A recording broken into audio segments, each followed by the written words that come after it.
Hey Drunken Crafters, it's me, Dawn Marie with drunkencrafting.com. Today is New Year's Eve 2016.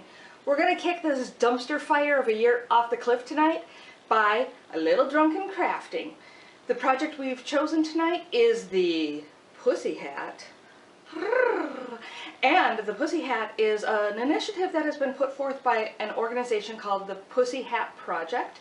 They've partnered with the Women's March, which is taking place on January 21st in Washington, D.C.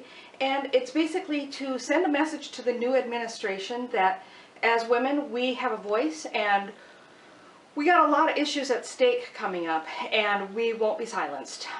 We are also hoping that the Pussyhat Project is going to sort of reinforce our verbal message with a strong visual impact of like intense, cool, pink hats so we can unite behind. Tonight's project is pretty easy. I would consider myself an intermediate knitter. I'm not an advanced knitter at all. It takes me about 2 hours to do one. Obviously this video won't be 2 hours. So I'm going to show you the basic equipment that you're going to need, and then we'll get started. So the first thing that you're going to need is yarn. I've got several different kinds here.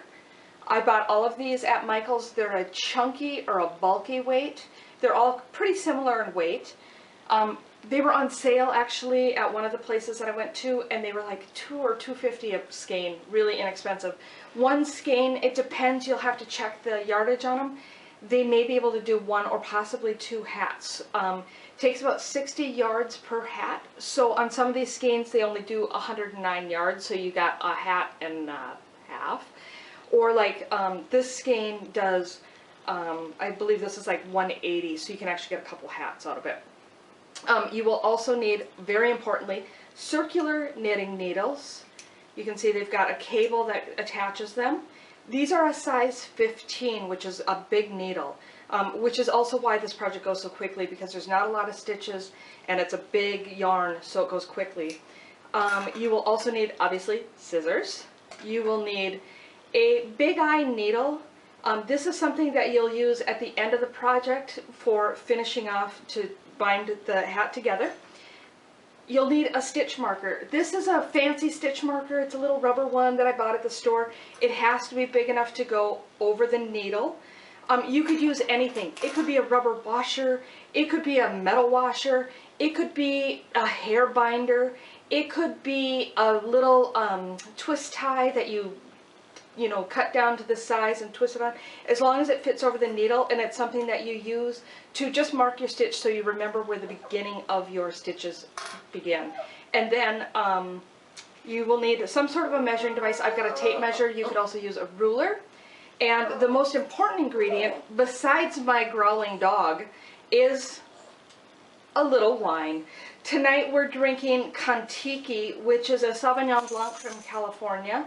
I actually started this a couple nights ago. I'm just finishing it tonight and may go to another bottle. It's not my favorite. It's drinkable, it's fine. It's a 2015, but it's a little on the citrusy side. And if you were drinking it while having like a cheese, like a good, like a brie or something, it might be a nice thing to sort of counterbalance that acidity. But for me, we're drunken crafting, so what do we do with our wine? We craft. We don't eat. So let's get started. 2017, right around the corner. Alright, so we're ready to start our hat. So the first thing that we need to do is we need to cast on our stitches.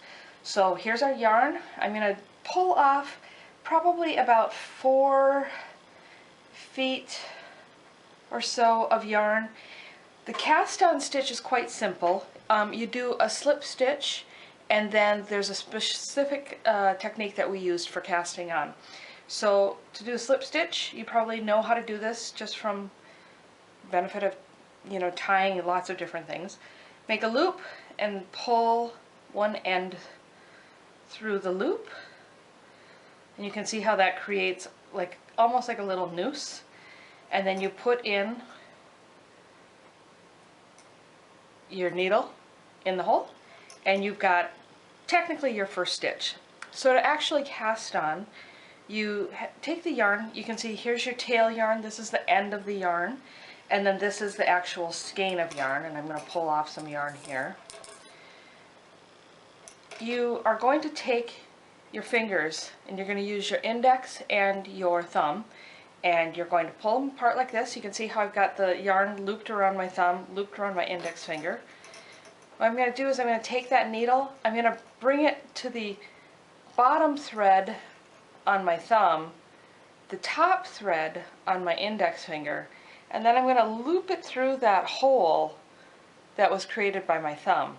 I'm going to pull that up, I'm going to snug it, and you can see I've created a second stitch. The nice thing about this type of cast on, it gives you a nice flexible edge. So on items like hats where you need to have a little bit of stretch, it's a really good cast on. So we're going to cast on 45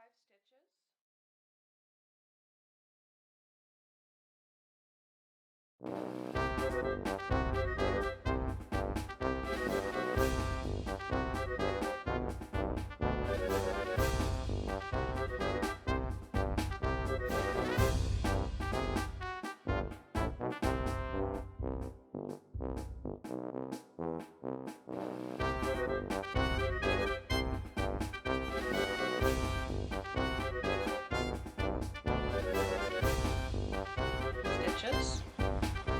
And you can see that how that creates this like edge where you can see this is the knotted edge and this is the loop that goes over.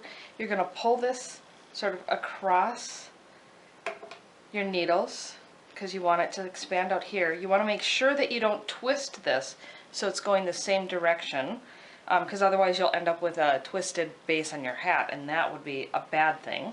And then what I do, the pattern actually calls for 44 stitches, but I did 45 because of the way that I'm going to join this together to make it a circle. So I'm going to take this last stitch that I did, I'm going to move it from my right needle over to my left needle. I'm going to retighten that up a little bit. What I'm going to do is I'm going to actually take the two loops, the first loop actually that I had put on the needle and the second one, and I am going to knit them together. So I pass my right needle through the two loops. I take the yarn that is coming from the actual skein and I loop it around and pull it through, and then I move it over to the right hand needle, and you can see I've created a new stitch there, and now I have a continuous circle. What you need to do now is you need to actually set your marker, and the marker will be placed right here, and this will remind you that you're always at the beginning of where you started your stitches. We're going to place the marker right here, and the stitch pattern that we're going to use on this ribbing is a standard knit one, purl one, which is the kind of stitch that you do to create a rib. So a knit one is pretty simple. You pass from the front to the back, bring your needle around, bring the thread from the yarn coming from the skein in between the two needles, pass the right needle through that hole, picking up that piece of yarn that you just laid over, pull it off the needle. That's a knit stitch. The next stitch you're going to do is a purl, so you're going to take this yarn that's coming from the skein and you're going to actually bring it between the needles in front of your right hand needle. Then what you're going to do is you're going to bring your needle actually from sort of front to back on top of the needle. You're going to take this yarn from the skein and you're going to pull it between this way, and again you're going to pass the needle through, grabbing that yarn that you just laid over, and then you're going to pull it off the needle, and then you've got a purl stitch. And it's hard to tell in this material, but you can kind of see, only because of the type of yarn that this is, how the knit stitch has a very smooth kind of finish down here, and how the purl has this little bump. It's almost like a little necktie, and that will tell you that it's a purl stitch. So then what we do, this is where the yarn started, we pass it back through to the back of the needle so that we can set up for our next knit stitch. Put Place the needle from front to back underneath the left hand needle, the right needle under the left. Pass that yarn through and then pull it through and then pull it right off the needle. Then you're going to take this yarn, you're going to pass it back towards the front of your right hand needle. You're going to take your needle, you're going to loop it through on the left hand needle on the front of it. You're going to take that yarn from the skein, you're going to pass it around, and then you're going to grab it, pull it off the needle, and then snug it up a little bit, pass that yarn back to the back to set it up for your next knit stitch. We're going to continue this pattern all around this whole round, and then we're going to continue it for 8 rounds. So I'm going to show you the first round on the video, and then I'm going to shut down. I'll finish the 8 rounds, and then I'll show you what it looks like just before we start the first round of our stitch for the actual body of the hat. So you can see, kind of gives you an idea what it looks like. And I'm just going to continue with my knit 1, purl 1 pattern. So knit 1,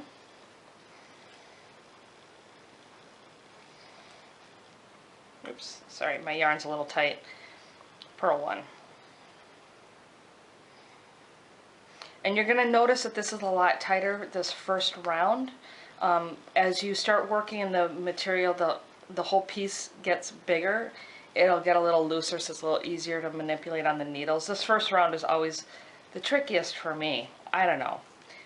This is, I suppose, an occupational hazard of every knitter. So, knit 1, purl 1,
you can see I've completed the ribbing portion of the hat, and you can see this is only 8 rows. Because it's a chunky yarn, it creates a lot of volume.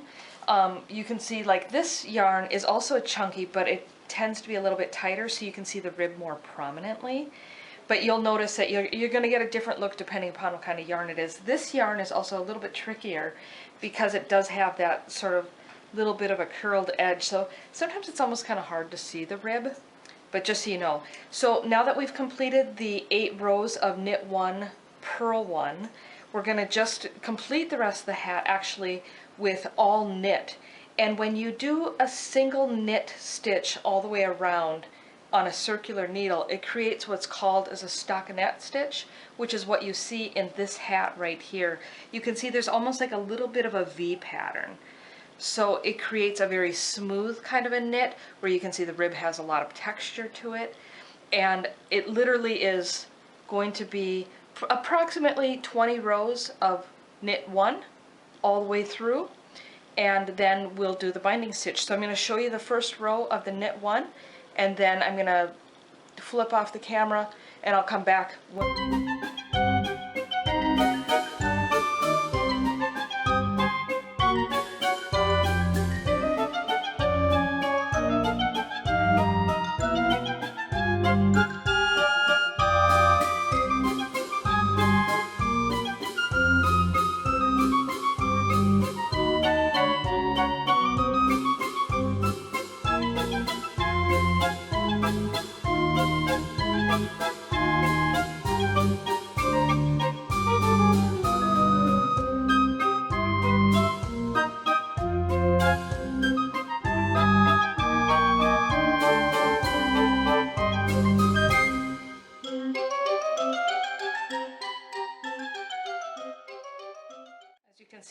gotten to the last stitch just before my marker. So we're just going to knit. Slide that marker over to the right hand needle and then continue with our knit rows all the way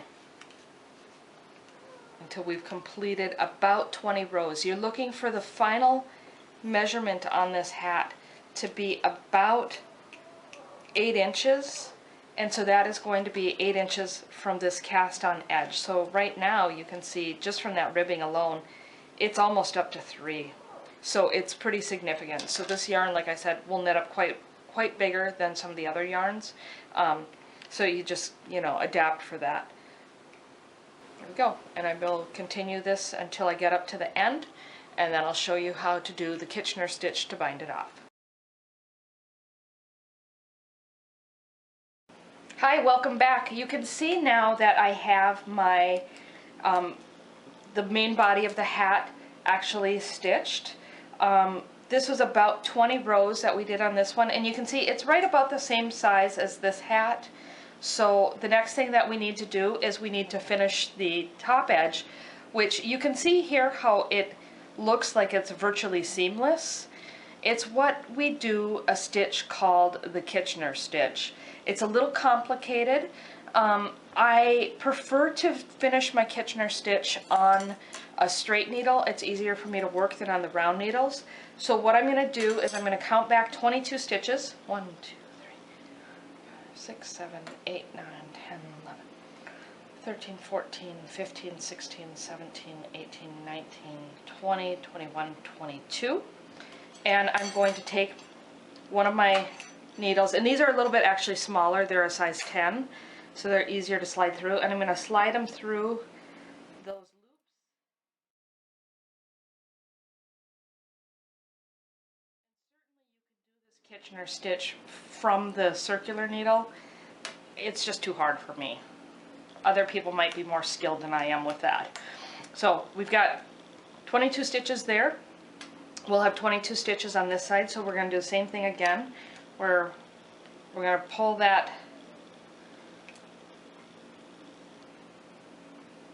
straight needle through. And we're doing this from the back side because we're going to be working from that one end where there's the live stitches, where the yarn is still attached, and working our way back to close off the top of this hat.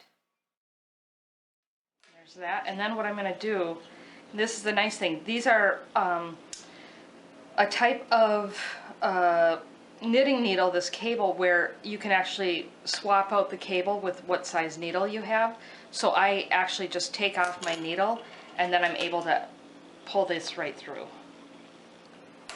And I can still keep these stitches on, oopsie, almost dropped one. I can still keep these stitches on the needles, but then I'm getting that circular needle out of there. So there we go. And voila, done. So now you can see we've got all these live stitches.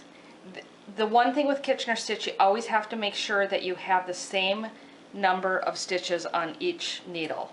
So there should be 22 on each. So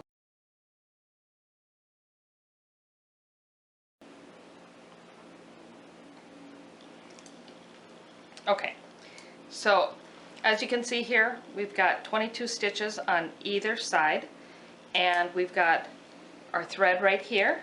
We're going to actually leave that kind of long. We're going to give it a little snip with our scissors, and then we're going to take this big eye needle, and you can see how this looks. It's got a fairly good size eye on it, and even with this yarn, especially this yarn, it's a really fluffy yarn. You might have to kind of pinch it a little bit to get it in there, and you might have to kind of wiggle it in. But it is totally doable. So you pull that in like that. You just need a little bit of a tail. And then we're going to start our Kitchener stitch. Now Kitchener stitch can be a little complicated at times. So I'm going to do a few stitches and show you how it goes, and then you'll understand. You're basically using your needle like a knitting needle. So what you're going to do is you've got your live thread off your back yarn, and then you've got your front loop on here. So you're going to go in kind of like how you would if you were knitting. So you're going kind of front to back. And this is just for the very first stitch. And then on this one, you're going to go in like you're purling. So you're going in from the other direction, like you're going up like that. And that is just to set up this first stitch. So the way that I kind of remember, I try to always keep this thread down below too. You don't want it going over your needles, you want it going under your needles. So the way that I always think about this is I try to keep a little bit of a pattern. So with my front needle, I'm going to knit that first stitch,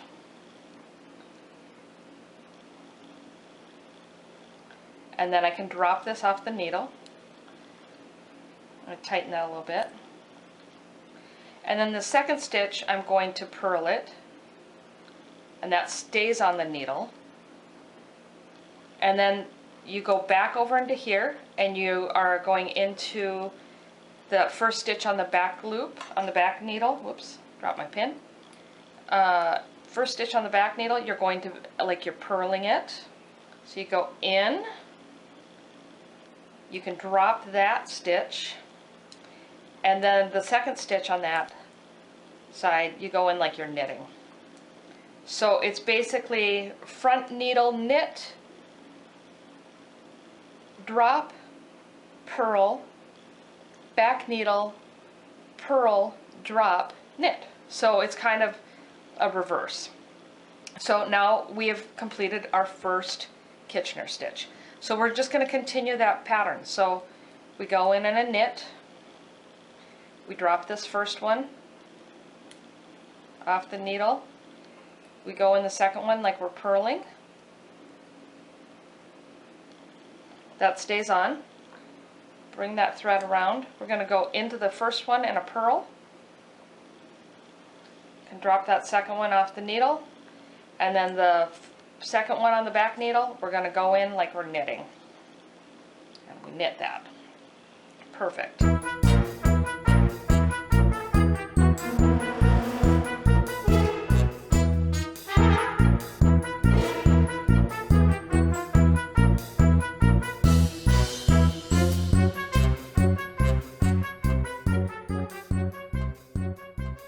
It's a little time consuming, it can be a little labor intensive, even sometimes I'm like, wait, what did I just do?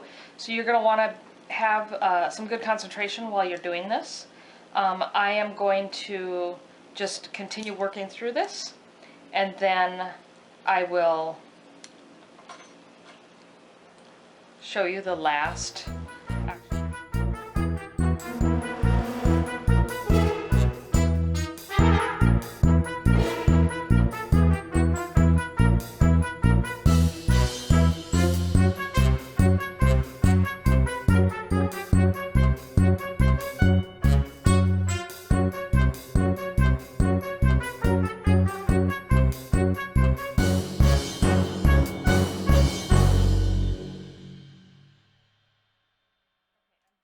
Last 3 stitches of my Kitchener stitch. So, and actually I had just pulled my thread through this first loop on the first needle, and so this one can come off the needles, and then I'm going to give that a little tug. I'm going to purl into that second loop, purl into the first loop on the back needle, and then I'm going to drop that stitch. I'm going to knit into the second loop on the back needle. I'm going to go back to the front needle. I'm going to knit into the first stitch, drop that, purl into the second stitch, or the last remaining stitch, that's probably a more accurate way to describe it. I'm going to purl into the second stitch, or the first stitch on the back needle. So purl into that first one.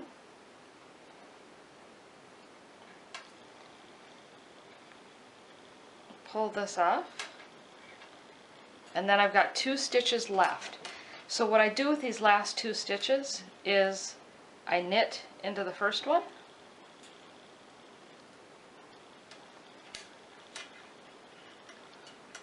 Drop it off the needle, and then I purl into the last remaining stitch, and then I drop that off. So you can see that now I have a completed bound off top edge, and you can see how nice and clean this finishes. Look, it looks virtually seamless, like I was able to knit it into a big circular.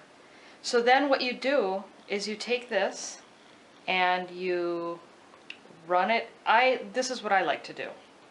I like to take it, make sure that it's looped around the last loop. I like to run it inside of the hat. Get that needle. I'm going to pull that hat inside out. I'm going to pull that thread right through. And then what I like to do is I like to do a little bit of a few stitches. I like to kind of stitch down a little bit, kind of weave in the end of that yarn.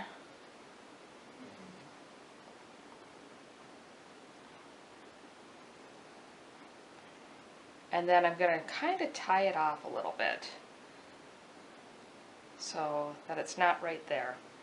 So it's not right in that corner. Pull that through a couple stitches, and then I will go through and I will actually do a little bit of a knot, tie that up, do another knot, safety first.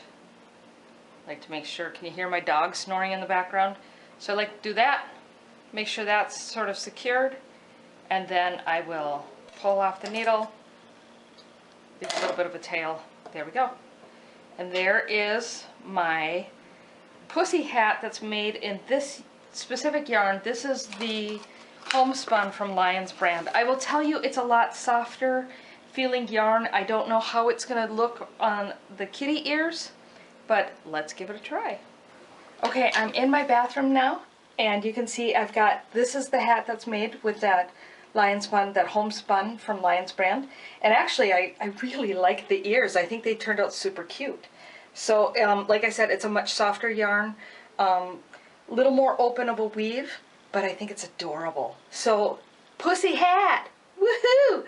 So, again, if you need any information on how to do this project, the information about the Pussy Hat project, information about the Women's March on Washington, just visit my website, drunkencrafting.com. I'm going to have this video on there. I will also have kind of written out instructions as to how I did it, plus links to these other sites and the actual pattern that I used. So thanks for watching. Hope you enjoyed it, and happy Inauguration Day. And make sure you wear your pussy hat. Remember, they come in all shapes, sizes, and colors. Happy 2017. Bye-bye.